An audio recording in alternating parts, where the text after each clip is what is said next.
कोशिश करें कि कम पैसे वाला कपड़ा हमारा हो, कम पैसे से हमारा पेट भर जाए, कम पैसा हमारी दिनचर्या में लगे। ये जीवन भर इसका निर्वाह गुरुदेव की कृपा से हुआ है। अब तो जैसे प्रभु रखें, प्रभु जैसे। शरीर स्वस्थ है तो टोटी से उतना ही पानी निकालना है प्रकृति का जितना आपको आवश्यक है। लाइट उतनी, ये नहीं कि आपके कमरे की है, नहीं, विश्वात्मा भगवान आपको सुविधा दे, उतना ही पंखा चलाओ जितनी जरूरत, जितना लाइट की। अगर बिना लाइट के आपका काम चल रहा है, पढ़ना नहीं, दरवाजा बंद, लाइट बंद, शांत अंधेरे में बैठकर चिदानंद स्वरूप प्रिया प्रीतम के ध्यान में मगन हो। साधु की एक अपनी रहनी होती है। ये बाहर घूम रहे हैं, पंखा चल रहा है, कूलर चल रहा है, वो सब तुम्हारे भजन कट रहे हैं। तुम क्या समझते हो, फ्री चल रहा है। प्रकृति कोई तो पैसा देगा ना, तो प्रकृति से उतना ही प्रतिग्रह लिया जाए जितने की अत्यंत आवश्यकता हो, चाहे गृहस्थ हो चाहे विरक्त। वो तुम्हारी संपत्ति नहीं, विश्वात्मा भगवान की है, तुम्हें सेवा के लिए दिए। अगर तुम बिजली उतनी खर्चा करोगे तो वो दूसरे की सेवा में आगे आ जाएगी। प्रकृति बहुत बड़ी है, परमात्मा की ये संसार की जो सृष्टि है सबकी सेवा में पहुंचने के लिए वस्तुएं, हम उतना ही प्रयोग करें जितनी हमें आवश्यकता है। ये हमें उन्नति अध्यात्म की प्रदान करेगी। तो वास, वस्तु, वस्त्र उतना ही प्रतिग्रह शून्य होकर प्रयोग करे जितनी अत्यंत आवश्यकता है। और विरक्त के लिए घर परिवार से मनिया ऑर्डर आकर के खर्चा होना, इससे अच्छा घर लौट जाए और वहां जाके मेहनत करे और फिर अपना जीवन यापन करे। अगर विरक्त है तो एकमात्र आश्रय गुरुदेव का, श्री भगवान का, बस जैसे भरण पोषण करें, जैसे बहुत अच्छे से करते हैं। अगर भोजन नहीं मिलता है तो आनंद इतना दे देते हैं कि भूख का कष्ट नहीं रहता है। सच्ची मानिएगा, ये केवल प्रवचन की बात नहीं है, ये छाती की बात है। कई कई दिन जब भोजन नहीं मिला तो इतना आनंद पवा देते थे कि भोजन की भूख मिट जाती थी। नहीं खान पान ते भावे है, नहीं कोमल वसन सुहावे है, ये प्रतिग्रह शून्यता। कंथा कौपी नवासस, नहीं खान पान ते भावे है, नहीं कोमल वसम सुहावे है, सब विषय लगे ते खारा है, हरि आशिक का मग न्यारा है। तरुतल पतितैः क्लिप्त वृत्तिः फलाद्यैः। अब वृक्ष के नीचे रहने का समय नहीं रह गया, क्योंकि वृक्ष ही नहीं रहने। जिसको देखो वृंदावन वास के लिए आएगा तो सबसे पहले लता का हनन करने की सोचेगा। किसी लता को नष्ट करके आपका वृंदावन वास हो रहा हो, मत करना, श्री जी नहीं मिलेंगे।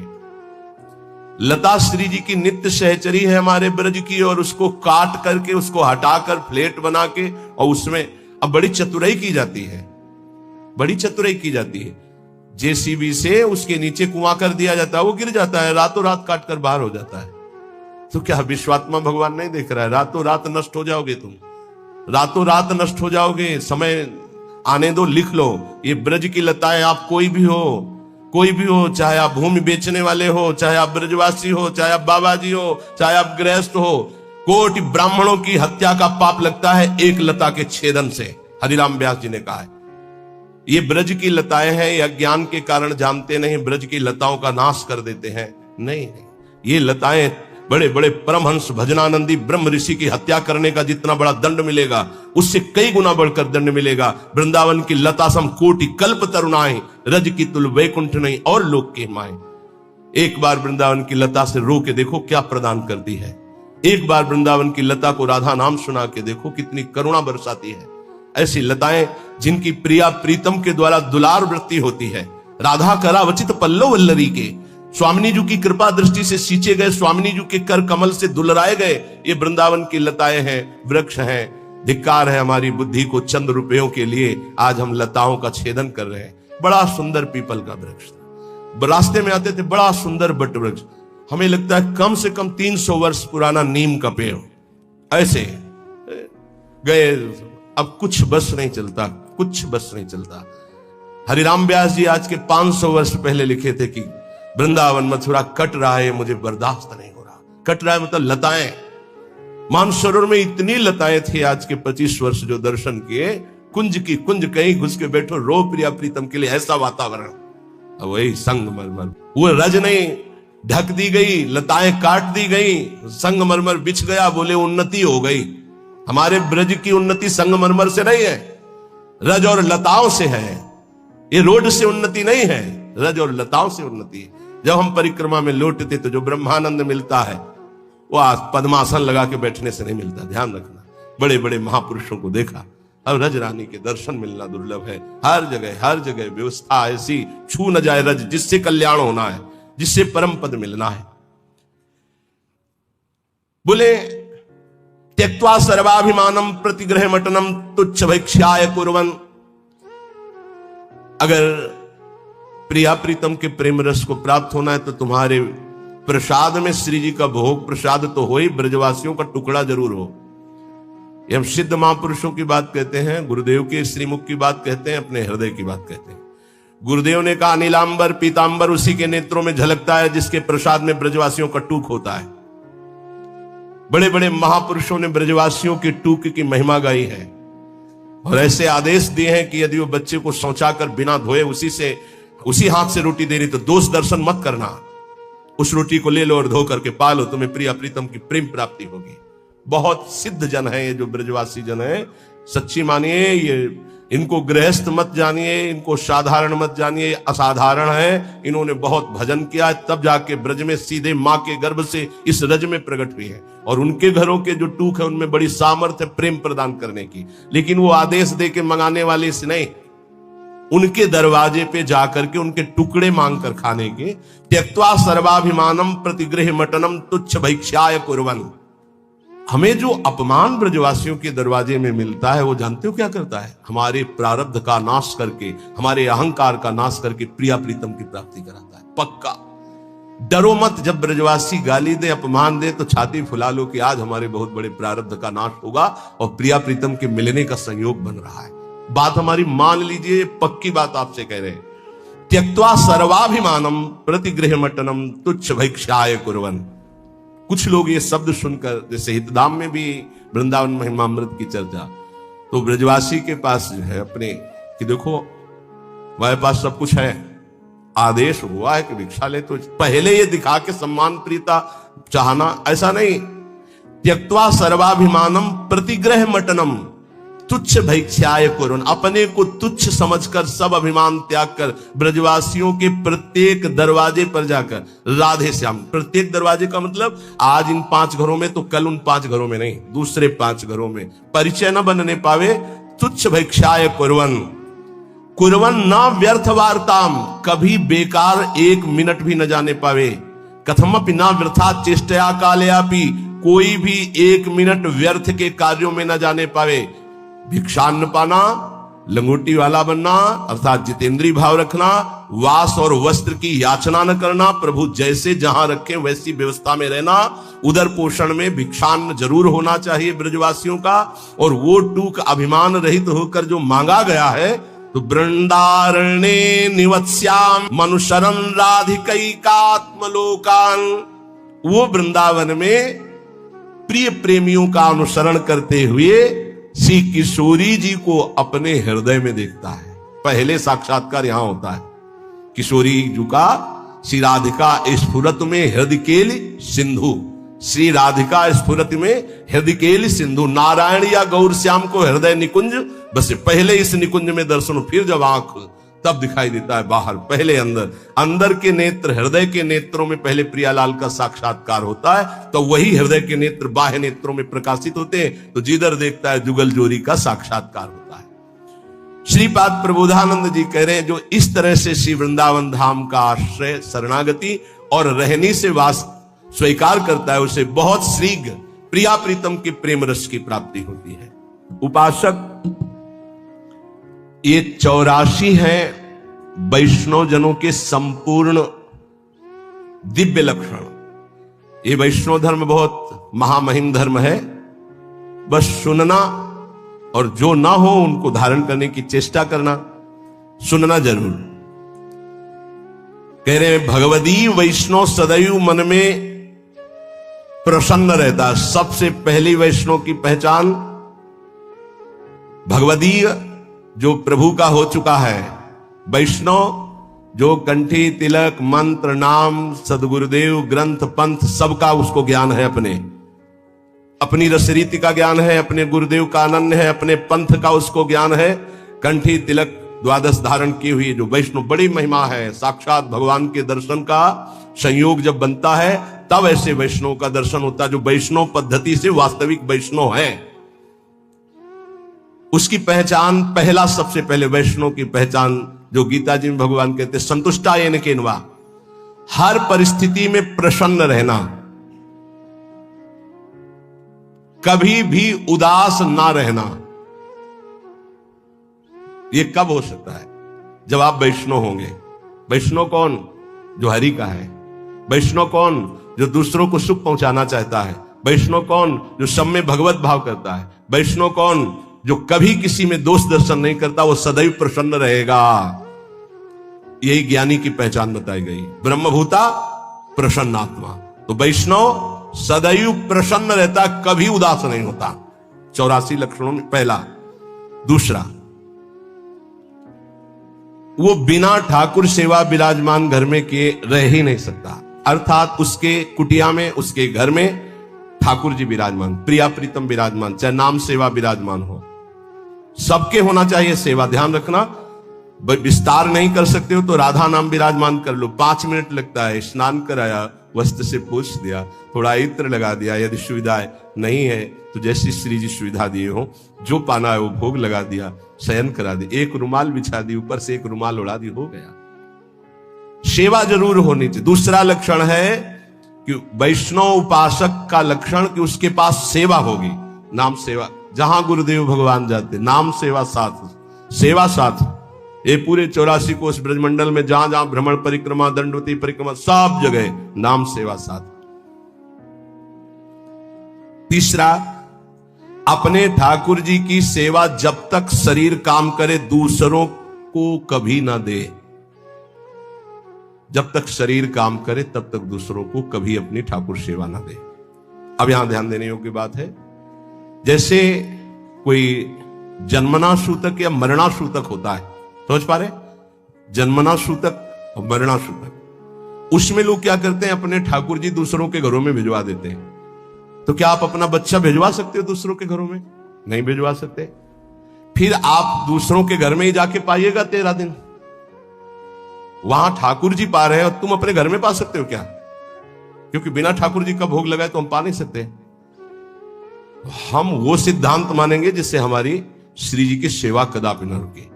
इसीलिए विधि निषेध नहीं दास अनन्य उत्कट व्रतधारी, अनन्य उत्कट व्रतधारी, साधन विविध सकाम मत सब स्वार्थ सकल सबे जो अनीति ज्ञान ध्यान व्रत कर्म जिते सब काहू में नहीं मोय प्रतीति रसिक अनन्य निशान बजायो एक श्याम श्यामा पद प्रीति श्री हरिवंश चरण निज सेवक बिचले नहीं छाणी रस रीति। ये हमारी रस रीति है कि हम 8 पहर श्री जी को दुलार करेंगे, कोई जन्मे या पधारे, हमारी सेवा में कोई फर्क नहीं पड़ने वाला। हम दूसरों के यहां हुए 13 उत्सव में अब भोग नहीं लगाएंगे, लेकिन हम अपने घर में अगर कोई जन्मता है, पधारता है, उस पर कोई फर्क नहीं पड़ेगा। हमारी श्री जी की सेवा यथावत चलेगी, जन्मना सूतक में भी मरना सूतक में। वो हमारे प्राण प्यारे हैं। हम बिना जल पिलाए जल नहीं पी सकते, बिना भोग लगाए भोग नहीं पा सकते, बिना से उनको शयन कराए हम शयन नहीं कर सकते। ये पद्धति वैष्णव वही जिसके घर में ठाकुर सेवा हो। और तीसरी बात, जब तक हमारे शरीर में दम है तो हमारी ठाकुर सेवा कोई और नहीं कर सकता। अम्बरीश जी की नई रानी सेवा, तो उन्होंने कहा सेवा चुराने की जरूरत नहीं, आप अपने ठाकुर विराजमान करो, हम सुविधा देंगे, पर आप हमारी ठाकुर सेवा की कि आप पोछा लगा दो, आप सोहनी लगा दो, आप पात्र मार्जन नहीं, ये हम स्वयं करेंगे। चक्रवर्ती सम्राट होते हुए स्वयं अपने कर कमल से प्रभु की सेवा की परिचर्या, तो सुदर्शन चक्र उनकी रक्षा में। अपने मस्तक पर जो सेव्य का दासत्व स्वीकार करते हैं, ये जो मस्तक पर चिन्ह है, ये किशोरी जी के दासत्व का आचार्य परंपरा से चिन्ह है। अलग अलग वैष्णवजन सब धारण, इसके धारण करने में शर्माओ मत, तुम्हारे दुर्भाग्य है जो शर्माते हो। अरे जब संसार में पति के लिए सुहागवती ठसक से मंगल सूत्र पहनकर मांग भरती तो शर्माती है क्या? तो ये अखिल कोटि ब्रह्मांडों का मंगल सूत्र है। जो अखिल कोटि ब्रह्मांडाधिपति प्रभु है वो हमारे स्वामी है, कंठी उनका मंगल सूत्र है, ये तिलक उनका सुहाग है। देखते ही दूसरा कहेगा भगत है। आया ना संबंध हमारा प्रभु का। हम सौभाग्यवती है, क्योंकि ये हमारा सुहाग है, ये हमारा मंगल सूत्र, हमारे प्रीतम युगल सरकार है। बिहरत दो प्रीतम कुंज, अपने सेव्य का ये दासत्व मस्तक पर धारण करण, ये सीधे भगवत पार्षद है आप। ये कोई साधारण नहीं तिलक ऐसे खींच ले शर्माए तिलक लगाने में। जो हम कह रहे हैं उसे मानो, प्रार्थना मानो, अपने प्रभु के दासत्व को धारण करना। स्वामी जी की परिकर में देखो, पूरा मुड़वा के पूरा ऐसे रज लगा, तब पहुंचते हैं श्यामाजू के चरणारविंद में। चौथा, कभी किसी से विरोध भरे वचन वैष्णव को नहीं बोलना चाहिए, मधुर वचनों के द्वारा ही अपनी बात कहनी चाहिए। पांचवा, किसी भी विषय और भोग की तृष्णा का आदर नहीं देना चाहिए। जो अंदर विषयों के प्रति प्रियता और तृष्णा कहते हैं, भोगे हुए विषय को पुनः भोगने, उसका आदर नहीं, निरादर करना चाहिए। चल गंदी बातों में फंसाता है मन, अब नहीं मानूंगा तेरी बात। छठवां, प्रभु की सेवा भय और स्नेह दोनों रख के करनी चाहिए। भय और स्नेह। भय कैसे? कहीं हम बात करें तो हमारी मुख में चूंकि रस होता तो कहीं थूक की छिट्टी ना चली जाए। रसोई बना रहे हैं या स्नान करा रहे हैं मौन का आश्रय लेकर, अगर हम कहीं कुछ बोलते हैं तो, और पद गाना है तो गुनगुनाते हैं, इसमें छिट्टी नहीं पड़ने की संभव। भय सहित प्रसादी स्पर्श तो पहले हाथ धोइए श्री जी की सेवा में, फिर अमनिया वस्तु छूजिए। तो भय सहित और स्नेह सहित सेवा दो प्रकार से होती है। भय होना चाहिए कि कहीं उनके विरुद्ध हमारा कोई व्यवहार ना हो, और स्नेह प्रेम से। भय इसलिए कि त्रुटि ना हो। अब हंसी मजाक हो रही, बात हो रही, आप रसोई बना रहे हो तो गड़बड़ हो जाए। इधर उधर खड़े हो, वहां रसोई अमनिया नहीं, वहीं खड़ो, मंत्र जप करो। कोई भी जीव जंतु ऊपर छत में टहल रहे हैं, छिपकली है या कुछ, सावधानी। अमनिया करते समय बहुत सावधानी रखने की जरूरत है, क्योंकि श्री जी को भोग लगेगा, सैकड़ों जन प्रसाद पाएंगे, एक त्रुटि सैकड़ों को हानि पहुंचा सकती है। घरों में या ऐसे छिपकली टहलती रहती है, अब उसको तो ज्ञान नहीं, आपकी रसोई में 5 किलो दाल बन रही मानो, और उसमें जो वाष्प भाप बना, अब वो ऊपर चिपकी हुई, उसका चिपकने की पावर शक्ति कमजोर अचानक हुई, भागी और गिर गई। अब उबल रहा है, उबलने में उबल गई। अब वो अगर कोई खाएगा तो छिपकली के काटने में जहर नहीं, उसकी त्वचा में जहर है। ऐसे बहुत से कीट पतंगे, ऐसे बहुत सावधान। आप दूध उबाल रहे हैं, वहां खड़े हैं, नाम जप करते रहे, दूध उबल जाए, उतार करके जाली वाला ढक कर, बड़ी सावधानी, क्योंकि श्री जी को भोग लगाना है, संत जन प्रसाद पाएंगे। कई असावधानियां ऐसी होती हैं जिनमें कई जगह देखा गया है कि अस्पताल ले जाना पड़ा है। बहुत सावधान। छठवां, प्रभु की सेवा भय सहित और स्नेह रख करके करें। सातवां, हर उपासक को अपने देह को नाशवान समझकर छूटेगा, यह बात दिमाग में बैठा लेनी चाहिए वैष्णव को। यह शरीर नष्ट होगा, छूटेगा, आज नहीं तो कल छूटने वाला है। ये 84 लक्षणों में एक लक्षण ये भी। हर समय तुम्हारे दिमाग में बैठा रहे तुम्हारा शरीर छूटेगा तो तुमसे पाप ही नहीं होगा कि यार जब शरीर ही छूटना है तो पाप कर्म काहे को करें। अपने देह को अनित्य समझना कि यह छूटेगा। आठवां, सत्संग में प्रधानता अपने ही रस के वैष्णव की करे।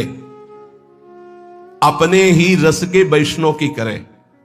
अगर अपने रस का वैष्णव नहीं है तो फिर बिल्कुल नहीं, हमें ऐसा संग नहीं करना, हमें ऐसे प्रवचन नहीं सुनने। तभी हम आपसे कहते हैं, नाम रूप लीला धाम, चार के सिवा हमारा कहीं विश्वास नहीं है। या तो नाम की चर्चा करो, या रूप की, या लीला की, या धाम की, इन्हीं के सिद्धांतों की चर्चा। ये कलिकाल मलायतन मन कर देख विचार, बड़ी मलिनता छा रही कलयुग में। वैष्णव का संग हो, पर अपने रस के वैष्णव का संग हो, सुलझा हुआ शास्त्र प्रमाणित संग होना चाहिए। गुरु के बिना समाधान नहीं हो सकता। तो कह रहे वैष्णव सत्संग करे, पर ऐसे जन का संग करे जो सुलझा हुआ सत्संग हो, हमको उलझा न दे। नवा, समस्त वैष्णवों में भगवत भाव रखना, दूरी से। ये दूरी से शब्द इसलिए करें कि आज से सुना भगवत भाव, फिर उनके व्यवहार को नहीं सह पाओगे। अलग अलग व्यवहार वाले हैं, दृष्टि गई वैष्णव नमस्कार। इष्ट मिले और मन मिले, मिले भजन रस रीति, तहां तो निसंग को है मिलिए, तासु कीजिए प्रीति। नहीं तो नमस्कार सबको है, भगवत भाव सब में है। भगवत भाव रखना है, बर्ताव की बात नहीं कर रहे। समदर्शिना, भगवत भाव दर्शिना, बर्ताव नहीं, संग तो करो समझ कर। ऊपर पहले वर्णन हुआ है, वैष्णव संग करो उन्हीं रसिक महापुरुषों का जहां तुम्हें संशय न हो, सब में भगवत भाव रखना है। 10वां, अपनी बुद्धि को अपने इष्ट में स्थिर कर देना।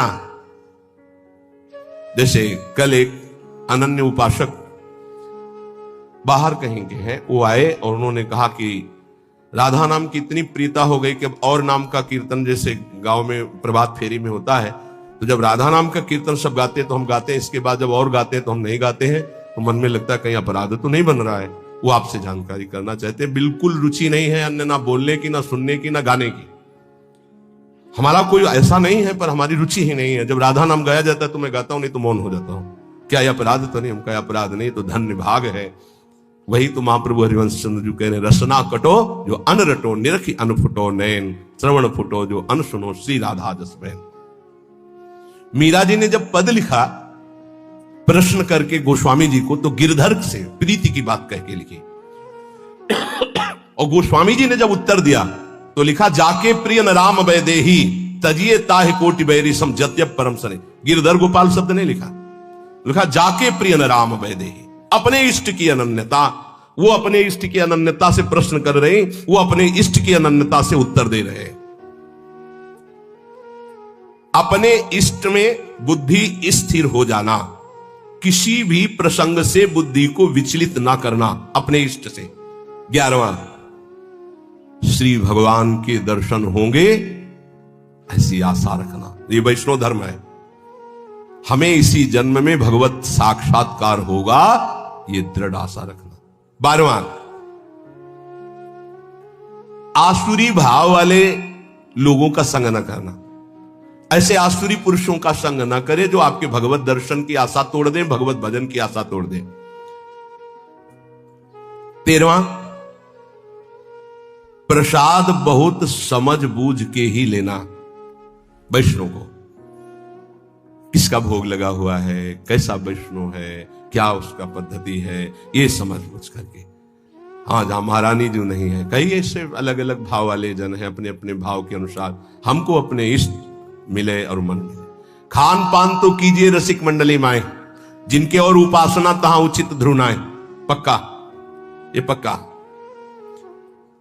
संभव हो जानकारी करके ही प्रसाद ले, नहीं तो उपवास, इष्ट की अनन्यता।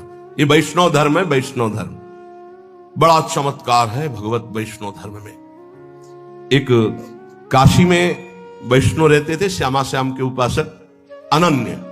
अब रहते काशी में, कभी विश्वनाथ जी के दर्शन करने नहीं गए, और उनका बड़ा यश हुआ। तो विश्वनाथ जी के जो प्रधान सेवक थे वो बड़े ज्योतिषाचार्य थे, तो थोड़ा ईर्ष्या सी हुई कि इतने प्रसिद्ध है वैष्णव और परम वैष्णवाचार्य भगवान महादेव जी के दर्शन करने नहीं आते, काशी में रहते हैं और विश्वनाथ जी के दर्शन करने एक बार भी नहीं आए। इतने थे कि नाम से, समय से, ज्योतिष की गणित लगाने में बड़े प्रवीण। उन्होंने गणित लगाई तो लिखा था आज के दूसरे दिन दोपहर के 12 बजे म्लेच्छ सेना आएगी और वो आक्रमण करके सब नष्ट भ्रष्ट कर देगी उनको। उनके मन में आया कि 1 बजे चलेंगे और फिर उनको बोलेंगे कि जिनकी नगरी में रहते हो उनके दर्शन करने नहीं आए तो उसका तुम्हें फल मिला कि देखो सब नष्ट भ्रष्ट हो गया। 1 बजे दूसरे दिन गए, ज्योतिष उनकी बिल्कुल साक्षात। गए तो नहा स्नान करके नए कपड़ा पहन रहे थे। ठाकुर जी भी वैसे, सब घर वैसा, कोई म्लेच्छ सेना नहीं है, और वो कपड़ा बदल रहे थे, नए कपड़ा।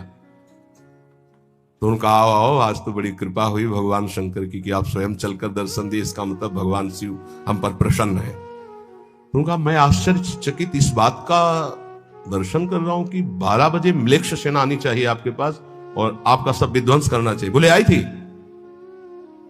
बोले हाँ, तो कुछ विध्वंस नहीं हुआ। बोले नहीं, जब हम ठाकुर जी को भोग लगा रहे थे तो अचानक तंद्रा आई, तंद्रा में हमने देखा म्लेच्छ सेना आई, सब विध्वंस मचा दिया। जब तंद्रा से हटे तो हम कहा चलो तंद्रे में सही, लेकिन म्लेच्छ तो छू गया, इसलिए स्नान करके नए कपड़ा पहन रहे और कुछ। जो प्रगट में होना था वो तंद्रा में हो गया। ये वैष्णव धर्म है। तब उनके हृदय में समझ में आया कि श्यामा श्याम के चरणों की उपासना वाले के ऊपर महादेव जी अत्यंत प्रसन्न रहते, नाराज नहीं होते, दर्शन जाए या ना जाए। जहां तक संभव हो अपने इष्ट संबंध से ही प्रसाद ग्रहण करे, अन्यथा उपवास कर ले। वैष्णव धर्म बड़ा महान भगवत पार्षद स्वरूप है। 14, वैष्णव को निद्रा का समय होना चाहिए। मान लो भाई प्रार्थना वैष्णव धर्म के अनुसार चलो, एक नींद का समय होना चाहिए। ये नींद का एक समय ले लो, एक समय रख लो। वैष्णव धर्म कहता है, आदेश करता है वैष्णव धर्म, नींद का एक समय होना चाहिए, उसी समय आपको नींद आनी चाहिए, अन्यथा नहीं। कमाल है अभ्यास का। लाख कोशिश करो आ ही नहीं सकती, लाख कोशिश करो आ ही नहीं सकती। अभ्यास हो गया। कैसे वैष्णव हो, जब चाहो तब सो जाओ, ऐसा कैसे हो सकता है? जब चाहो भजन में डूबो, ये तो होना चाहिए। जब चाहो तो सो जाओ, ऐसा नहीं। प्रार्थना है, सत्संग का थोड़ा कुछ % भी अगर उतारोगे तो लाभ मिल जाएगा। और ये ना सोचो कि अभी हमारी अवस्था सोने खाने की है। यही अभ्यास आपका पूरा जीवन बर्बाद कर देगा। इसको ठीक करो, इसको जगाओ। कब तक सोते रहोगे? सोने में समय बर्बाद मत करो। 3 घंटे, 4 घंटे, 5 घंटे, अब वो समय तुम देख लो। जब चाहो एक समय निकाल लो, जब चाहो, पर बार बार सोने का अभ्यास मत करो, ये बहुत हानिकारक है। निद्रा से बचिए, बहुत बड़ा जहर है ये। केवल 3 या 4 घंटे होना चाहिए। ये आलस्य, प्रमाद, ये तमोगुणी लक्षण है, इसको आदर मत दीजिए, ये समय बर्बाद होता है इसमें। 15, महापुरुषों के पास नंगे पैर चल करके जाना। जैसे संत दर्शन के लिए जा रहे तो बहुत बड़ी बात है, ये छोटी मोटी बात नहीं। भगवदी जो महापुरुष है उनके पास बिना सवारी के, बिना किसी ऐसे राजसी लिबास के, साधारण बन करके जाना और नंगे पैर जाना। कम से कम 100 कदम तो ऐसे चले जाना। मान लो बहुत वहां से चल के कहीं ऐसे उतार दो, फिर चले जाओ ऐसे, या प्रभु के दर्शन या संत महा। एक गांव में परीक्षार्थ भाव वालों की भिक्षा ली जाती, तो गांव में गए तो बहुत लोगों ने कहा कि हाँ चलिए आप भिक्षा पाले। उनका नहीं, हम भिक्षा उसी के यहाँ पाते जो 100 यज्ञ करता है, और 100 यज्ञ करने वाला तो इंद्र के समान पवित्र होता है। 100 यज्ञ कौन करेगा? गांव वालों ने कहा कि ये तो बड़ी समस्या आ गई, महात्मा भूखा गांव से जाएगा और 100 यज्ञ तो यहाँ एक ही यज्ञ करना मुश्किल है।